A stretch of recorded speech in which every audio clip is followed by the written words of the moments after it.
अगर ये वायरस है, virus, this is the virus, और इसके यहाँ पे एक डार्ट, ये डार्ट देके, और एक डार्ट ये है, ये डार्ट ये है, these darts are called antigens. इसको क्या कहते हैं? एंटीजन।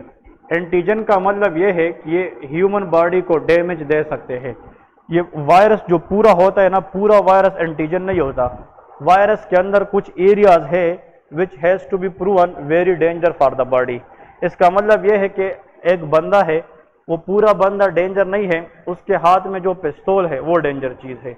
इसका मतलब ये है जो पिस्तौल है या इस तरह कोई और ऐसी हथियार है जिससे किसी दूसरे बंदे को डैमेज हो सकती है, वो क्या होता है? एंटीजन। ये तो पूरा वायरस है। अब पूरा वायरस डेंजर नहीं होता, वायरस के कुछ पार्ट्स है जो डेंजर साबित हो सकते हैं बॉडी के लिए, उसको हम क्या कहते हैं? एंटीजन कहते हैं।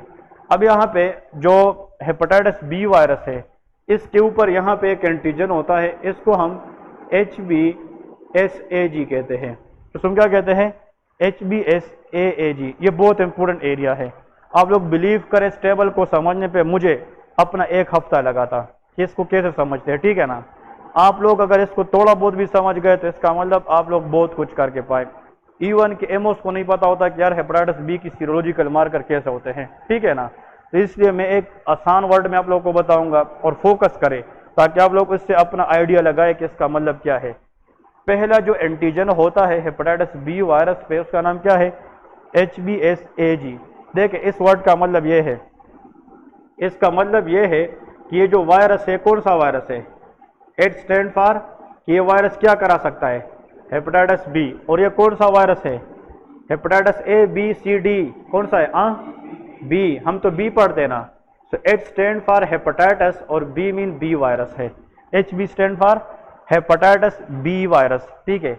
और ये इसके अंदर एंटीजन है या सरफेस पे?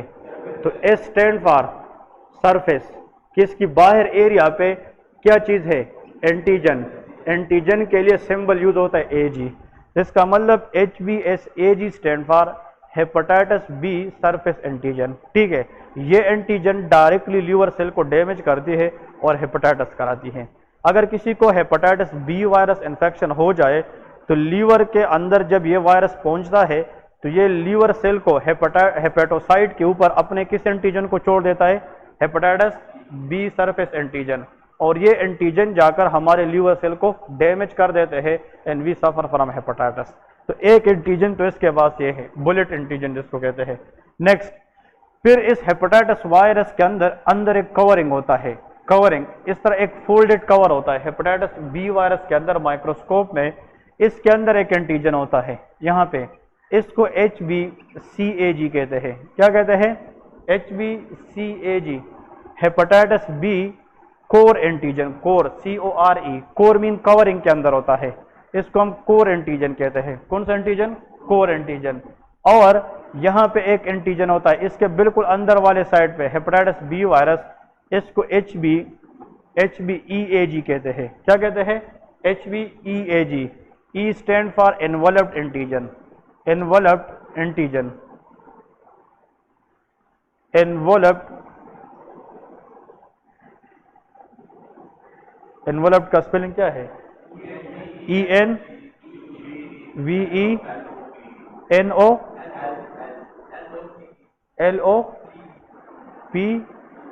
एनवलप्ड एंटीजन, ठीक है। इसका मतलब यह है कि hepatitis B, S stand for surface antigen, C stand for core antigen, E stand for enveloped antigen. ये 3 बुलेट्स है इसके पास और इन 3 बुलेट्स को इस्तेमाल करके ये लीवर सेल को डैमेज कर देता है। हेपेटाइटिस A, हेपेटाइटिस C और D या E उसके पास इस तरह बुलेट्स नहीं होते, इसलिए वो डेंजर नहीं है इतने।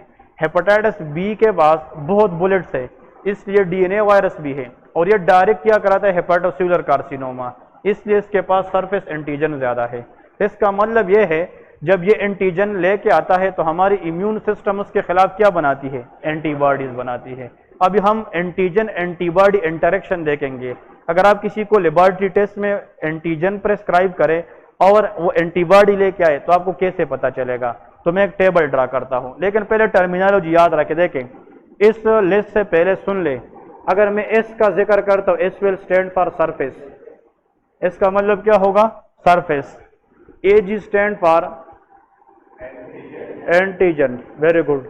अगर हम फिर इसमें वर्ड इस्तेमाल करेंगे क्या, ए बी मीन एंटीबॉडी।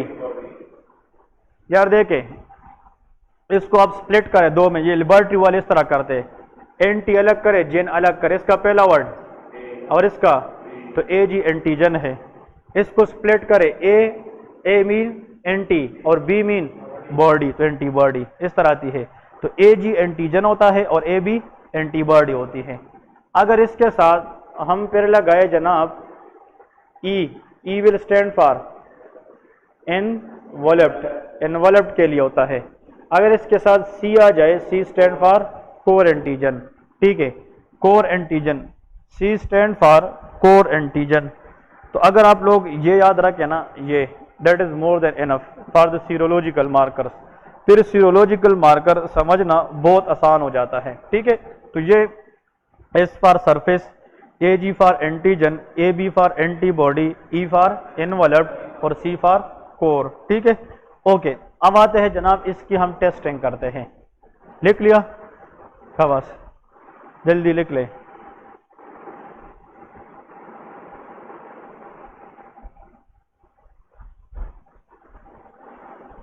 फिर हॉस्पिटल में या कहीं पे जाकर हेपेटाइटिस बी की सीरोलॉजिकल मार्कर जिसने की हो उसकी टेस्ट भी फिर चेक करें, ताकि आप लोग उसको रीड कर सकते हैं कि नहीं।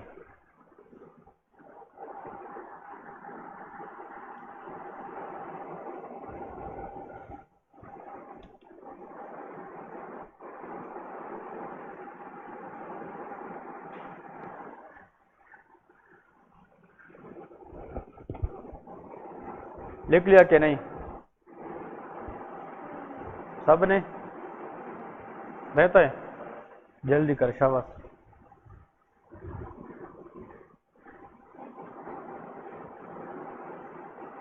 रोजे कैसे जा रहे? हाँ, ये मेरे ख्याल में 17-18 रमजान रोजे के बाद थोड़े से लंबे होते जा रहे हैं ना रोजे, एनर्जी खत्म हो रही है। लेकिन माशाल्लाह पहले 15 बहुत अच्छे थे। हाँ, उसमें पता ही नहीं चला था। हाँ ऐसा ही। अभी तो मेरे ख्याल में मतलब अफ्तारी भी बहुत लेट हो गई है, 6:54-53 तक गई है। हाँ जी, हाँ, तुम हमें खुशखबरी सुनाते रहो, ठीक है ना। हाँ जी, लिख लिया, ओके। अब एक टेबल ड्रा करते हैं, उस टेबल के जरिए हम डिस्कस करेंगे, ठीक है। यहाँ पे लिखे कंडीशंस, कंडीशंस, यहाँ पे लिखे HbS, Ag, फिर anti-HbS, anti-HbS, यहाँ पे लिखे HbE, Ag,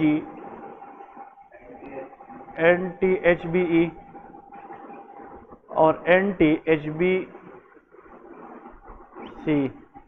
ठीक है। ये टेबल ड्रा करें शाबाश। हाँ जी, सी,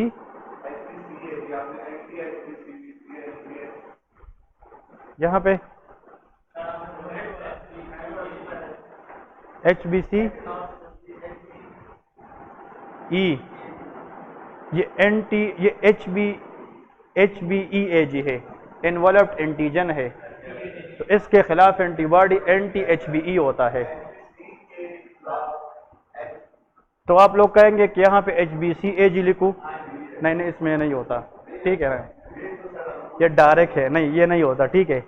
ये और ये इतना इंपॉर्टेंट है भी नहीं डायग्नोज में, इंपॉर्टेंट ये वाले दोनों हैं, ठीक है ना। डायग्नोज के अंदर हम इन दोनों पे फोकस करते, वो वाला नहीं है इंपॉर्टेंट, ठीक है। आप लोग हर एक चीज को कॉपी पेस्ट बताते हैं, ठीक है ना। ओके जी, सही है। लर्नर में इस तरह ही होता है, बिगेनिंग होता है ना, बिगेनिंग में तो यही होता है। कंडीशन में लेके मैं आप लोग को यहाँ पे कंडीशन बताऊंगा और आप लोगों ने आंसर करना है। अगर हम फॉर एग्जांपल एक बंदा है, उसकी टेस्ट करे और उसमें HbSAg क्या चीज आ जाए, टेक का मतलब क्या है, पॉजिटिव, टेक मीन पॉजिटिव, और उस बंदे की सीरोलॉजिकल मार्कर में ये भी पॉजिटिव हो, और एंटी एच बी सी इसका क्या हो, IgM हो पॉजिटिव। कौन सा एंटीबॉडी, IgM। आपको ये टेस्ट मिला है लेबोरेटरी के अंदर से। पहले टेबल बनाते हैं, फिर इसको हम हल करेंगे, ठीक है। फिर हमने एक और टेस्टिंग की जनाब, इसमें पेशेंट को HbSAg HbEAg पॉजिटिव और यहाँ पे IgG पॉजिटिव आ जाए, IgG पॉजिटिव। टेबल को हम हल करेंगे कंसेप्ट से, पहले लिख ले।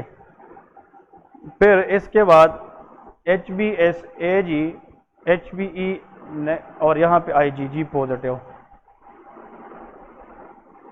IgG positive.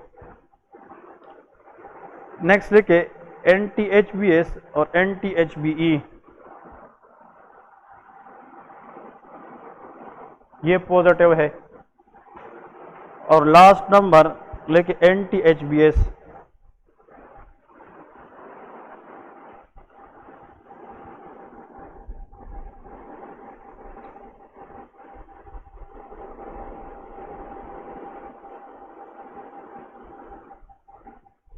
यहाँ पे कुछ भी नहीं है, ठीक है।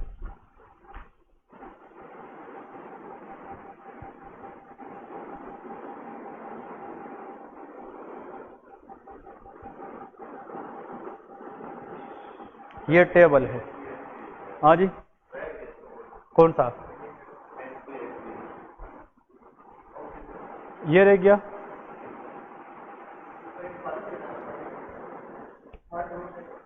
यहाँ पे ये, ठीक है, ओके। अब देखिए इसको हल करते हैं, टेबल को फोकस करें। हाँ, आपको ऐसा करे, पेशेंट को जनाब आपने एक टेस्ट लिखा और उसमें इसका HbSAg पॉजिटिव है और HbEAg भी क्या है, पॉजिटिव है। टेक का मतलब क्या है, पॉजिटिव। इधर देखे समझने की कोशिश करें, फिर बाद में देखे HbSAg पॉजिटिव, HbEAg पॉजिटिव, और इसकी एंटी HbC पे स्ट्रिप के ऊपर हमें कौन सा एंटीबॉडी मिला है, IgM। इसका मतलब क्या है, ये बंदा इन्फेक्टेड है कि नहीं है, हाँ इन्फेक्टेड है कि नहीं, नहीं है। और हाँ जी, ये ख़त्म करता कि आप लोग को आसान हो जाए। इन्फेक्टेड है कि नहीं, नहीं है, बताए ना जल्दी यार, जो गलत भी बताए खैर बताए, ट्राई तो करे ना। ये जो बंद है, ये ऊपर वाला, ये इन्फेक्टेड है कि नहीं, इन्फेक्टेड है। जब एंटीजन पॉजिटिव है तो इन्फेक्टेड कैसे नहीं होगा। एंटीजन इज गुड और bad, it is bad, it can damage the tissue. तो सरफेस एंटीजन भी पॉजिटिव है, इन्वॉल्व्ड एंटीजन भी पॉजिटिव है। ये MCQ याद रखे, दोनों एंटीजन पॉजिटिव, जब दोनों क्या हो जाए, पॉजिटिव, लेकिन इसके खिलाफ इम्यून सिस्टम ने क्या बनाई है, एंटीबॉडी। तो एंटीजन के खिलाफ जरूर क्या बनती है, एंटीबॉडी, और एंटीबॉडी कौन सी बन गई है, IgM। तो इन्फेक्शन के अंदर पहली एंटीबॉडी जो बनती है वो कौन सी होती है, IgM। ये एक्यूट इन्फेक्शन है कि क्रोनिक है, एक्यूट। और ये एक्टिव इन्फेक्शन है कि नहीं, ये एक्टिव इन्फेक्शन। तो इसका मतलब when HbSAg positive, HbEAg positive but there is IgM positive, it's mean कि इन्फेक्शन चल रही है और रिसेंटली हुई है और उसके खिलाफ इम्यून सिस्टम ने कौन सी एंटीबॉडी दी है, IgM। So that is acute HBV infection, hepatitis B virus infection. देखिए ये आसान, हेपेटाइटिस बी वायरस इन्फेक्शन है acute पेशेंट को, मतलब acute इसलिए है कि एंटीबॉडी कौन सी है, शाबाश, यस, ठीक है। ये इसके बारे में पॉइंट्स याद रखने हैं। ओके, नेक्स्ट क्वेश्चन जी, हाँ जी, हेपेटाइटिस बी वायरस है। ये जो HbSAg HbEAg से पहले वाला स्लाइड मैंने क्या बताया कि वो सरफेस एंटीजन किसके है, HB स्टैंड फॉर, ये सारे हेपेटाइटिस बी के लिए है सिर्फ, इसमें कोई और हेपेटाइटिस हो, मैंने ऊपर हेडिंग क्या दिखा, सीरोलॉजिकल मार्कर ऑफ बी, ये सिर्फ बी के लिए है, ठीक है ना। मतलब ये जो एंटीजन है ना HBsAg, HBeAg, ये किसी और हेपेटाइटिस में नहीं होते, सिर्फ हेपेटाइटिस बी में होते हैं। तो यहाँ पे तो नाम से पता चलता है hepatitis B surface, hepatitis E enveloped, इसका मतलब ये है। ठीक है, तो ये कौन सा एक्यूट हेपेटाइटिस है? हाँ जी, यस, ठीक है। ये क्या है, ये कौन बताएगा? ओके, अब सुन ले। हाँ, सरफेस एंटीजन पॉजिटिव है, इन्फेक्शन है। ये पॉजिटिव है, इन्फेक्शन है। Patient is suffering from hepatitis B virus, लेकिन एंटीबॉडी की टाइप तो क्रोनिक है कि एक्यूट? इसको क्रोनिक हेपेटाइटिस कहते हैं। इसका मतलब ये है कि हेपेटाइटिस का होना या ना होना डिपेंड करते हैं सरफेस एंटीजन एनवलप्ड एंटीजन पे।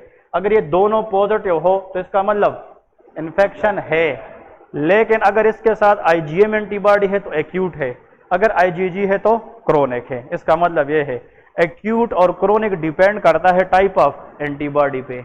इसका मतलब ये है MCQs, primary immune response, what is mean by this? जब इन्फेक्शन हो जाए उसी टाइम इम्यून रिस्पांस जो होता है वो कौन देता है?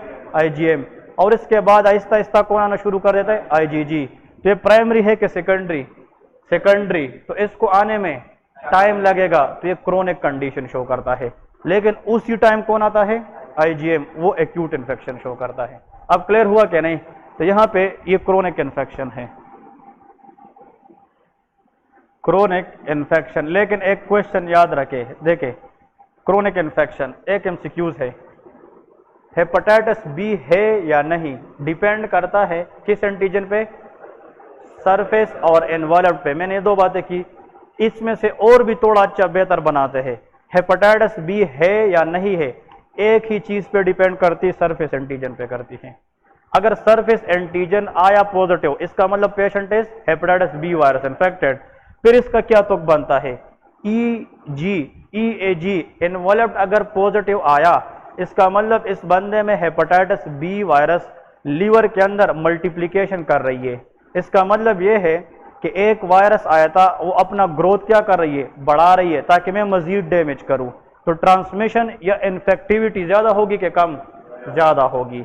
इसका मतलब यह है HBeAg positive show multiplication rate of hepatitis virus, और अगर ये पॉजिटिव आ जाए तो इस पेशेंट से दूसरे लोग भी क्या हो सकते हैं? इन्फेक्ट हो सकते हैं। हाई इन्फेक्टिविटी रेशो किस पर डिपेंड करती है? HBeAg। लेकिन only infectivity of hepatitis B virus showed by HBsAg। तो ये क्रोनिक इन्फेक्शन है कि एक्यूट है? इन्फेक्शन है कि नहीं? इसलिए है कि हेपेटाइटिस सरफेस एंटीजन पॉजिटिव है। क्रोनिक इसलिए है कि IgG पॉजिटिव है, और हाई इन्फेक्टिविटी वाला है कि लो? हाई, क्योंकि HBeAg पॉजिटिव है। तो क्रोनिक इन्फेक्शन ब्रैकेट में लेके हाई इन्फेक्टिविटी। इसका मतलब इस बंदे से बहुत से लोग आगे भी सफर हो सकते हैं। यार बात समझ गए सारे के नहीं? हाँ, सबको समझ आई? देखें, HBsAg पॉजिटिव है तो इसका मतलब इसको हेपेटाइटिस बी वायरस इन्फेक्शन है, और अगर IgG है तो क्रोनिक है, और अगर EAG पॉजिटिव है हाई इन्फेक्टिविटी है। ये बंदे को दूसरे को भी इन्फेक्ट कर सकता है और उसका लीवर भी डैमेज हो सकता है ज्यादा। तो यहाँ पे हाई इन्फेक्टिविटी या low? High infectivity, high infectivity. Clear है? इसको देखे शाबाश, ये वाला, दिस वन। मुझे ये कौन बताएगा? सब जिसको आते हाथ खड़ा करे। चले फैजान को मौका देते हैं। पहला स्टेप बाय स्टेप, इन्फेक्शन है कि नहीं? इन्फेक्शन है, इसका मतलब इन्फेक्शन है क्योंकि HBsAg पॉजिटिव है। तो बस यहाँ पे तो मैं लिखता हूं, देखे HBV इन्फेक्शन है, HBV इन्फेक्शन है। ठीक है, ओके। नेक्स्ट स्टेप क्या देखना पड़ता है? टाइप ऑफ एंटीबॉडी कौन सी है? तो एक्यूट है कि क्रोनिक है? हाँ, क्रोनिक है, क्योंकि एंटीबॉडी कौन सी है? तो क्रोनिक इन्फेक्शन है। ठीक है, लेकिन HBeAg पॉजिटिव है कि नेगेटिव? हाँ, नेगेटिव, ये लो इन्फेक्टिविटी है। इसका मतलब ये है, तो the patient is HBV virus infection but the person is low infectivity. ये दूसरे को नहीं दे सकता क्योंकि इम्यून सिस्टम स्ट्रांग होता जा रहा है। ठीक है, यहां पहले के लो इन्फेक्टिविटी। अब गेट कर चुके हो कि नहीं? ये इसकी कॉन्सेप्ट है सीरोलॉजिकल मार्कर्स की। जब आप लोग हॉस्पिटल वगैरह में करते हो इस हिसाब से आप लोगों ने आगे कैरी ऑन करना है, ठीक है। तो ये लो इन्फेक्टिविटी रेशो है। ओके, अब क्वेश्चन ये है, यहाँ पे एमसीक्यूज आप लोगों ने ये नहीं बताया कि ये क्या है, ये भी है ना पॉजिटिव। एंटी मीन खिलाफ, एंटी मीन खिलाफ किस चीज की, HBeAg, इसके खिलाफ क्या बनी है, एंटीबॉडी। तो जब इसके खिलाफ एंटीबॉडी बन गई तो एंटीजन नेगेटिव हुआ ना, जब ये नेगेटिव हुआ तो इन्फेक्टिविटी रेशो कम हो गई। अब क्लियर है। तो जब ये पॉजिटिव और ये एंटीजन पॉजिटिव हो तो फिर हाई इन्फेक्टिविटी है, लेकिन अगर ये पॉजिटिव हो, एंटीजन क्या हो, नेगेटिव, लेकिन इसके खिलाफ एंटीबॉडी पॉजिटिव हो, फिर ये लो इन्फेक्टिविटी है। क्लियर है। इसकी तरफ आते हैं। अब बस ये बंदा इन्फेक्टेड है कि नहीं है। अब इधर सुन ले एमसीक्यूज। ओके, ये कहते हैं बी वायरस ही नहीं है, इसमें आखिरी वाले में है ना।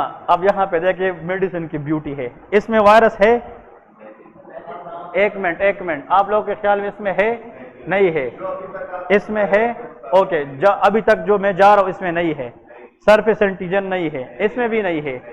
अगर दोनों में नहीं है तो फिर दोनों की सीरोलॉजिकल मार्कर क्या आने चाहिए, लेकिन ये सेम है। इसका मतलब ट्रिक है यहाँ पे, इसका मतलब ये है इस बंदे को पहले था, इस बंदे को पहले था, क्योंकि इस बंदे में क्या बनी है, लेकिन इस बंदे में पहले था, ये एंटीजन था, लेकिन इसके खिलाफ क्या बनी है, इस बंदे में पहले ये एंटीजन था, लेकिन इसके खिलाफ एंटीबॉडीज बनी है। तो इसका मतलब ये है कि ये बंदा हेपेटाइटिस बी वाला था, लेकिन अब रिकवर हो चुका है, तो लेके रिकवरी फ्रॉम हेपेटाइटिस बी। अब समझ गए कि नहीं कि ये बंदा हेपेटाइटिस बी वायरस इन्फेक्शन में था, इसको ये एंटीजन था कि नहीं, हाँ, तो इसके खिलाफ ये बना है एंटीबॉडी। इसको ये एंटीजन भी था, लेकिन इसके खिलाफ क्या बना है, एंटीबॉडी बनी है। तो इसका मतलब क्या है, इधर देखे, ये एंटीजन था, इसके खिलाफ एंटीबॉडी, ये भी था, इसके खिलाफ बॉडी, और इसका मतलब IgG है कि IgM। तो हेपेटाइटिस बी क्रोनिक है कि एक्यूट, तो इसने रिकवरी में दिन लगाए है कि महीने, तो ज्यादा टाइम के बाद ये किस में है, रिकवरी फेज में, तो उसमें लेके रिकवरी फ्रॉम हेपेटाइटिस बी, ठीक है ना। ये रिकवरी है।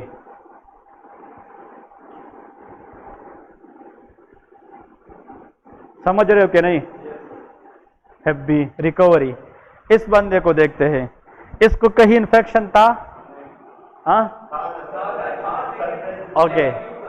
अब यहां पे नहीं, हेपेटाइटिस बी एक्यूट हो नहीं सकता, क्योंकि hepatitis B virus is chronic, सिर्फ ए और ई क्या है, एक्यूट है। लेकिन ये तो हम हेपेटाइटिस किसकी बात कर रहे हैं, बी की बात कर रहे हैं। अब सुन ले, इस बंदे को इन्फेक्शन था कि नहीं, था ही नहीं, था ही नहीं, इधर देखे था ही नहीं। इसका मतलब यह है कि यहाँ पे एंटीबॉडी नहीं है, तो इन्फेक्शन था ही नहीं। तो अगर नहीं था तो इसकी बात ये किधर से आई है, अब देखे, ये आई है, हमने बाहर से कोई चीज दी है ताकि उसको हेपेटाइटिस बी वायरस इन्फेक्शन ना हो, ये इम्यूनाइजेशन है, ये इम्यूनाइज पर हेपेटाइटिस बी वैक्सीन लगाया है इसने। इसका मतलब ये है, और अगर देख यहाँ पे क्या था, जीरो, तो ये नॉर्मल बंदा है, ना उसको इन्फेक्शन है ना वैक्सीनाइज्ड है, ये बिल्कुल नॉर्मल है। लेकिन अगर इसको हमने ये लगाई तो ये तो वैक्सीन एंटीबॉडी है ना, वैक्सीन लाइक एंटीबॉडी होते हैं। तो इस बंदे को हेपेटाइटिस बी नहीं था, लेकिन इसने बाहर से, तो इम्यूनाइज्ड पर्सन है, तो वैक्सीनेशन ली है, इम्यूनाइज्ड है। Immunized mean receiving vaccine for hepatitis B. So this is what is called serological marker for hepatitis B. Break करे शाबाश। क्लियर हुआ कि नहीं। टेबल में बहुत ट्रिक्स थे और बहुत इंपॉर्टेंट है। एग्जामिनर आप लोगों से इस तरह आप लोग जाकर किसी की सीरोलॉजिकल मार्कर देखेंगे, इंशाल्लाह यू विल डू इट, ठीक है। तो हेपेटाइटिस वायरसेस और हेपेटाइटिस सीरोलॉजिकल मार्कर ये बहुत इंपॉर्टेंट है, इसको आप लोगों ने याद रखना है, ठीक है। 15 मिनट ब्रेक करें, 3:30 पे स्टार्ट करता हूँ, ठीक है। एक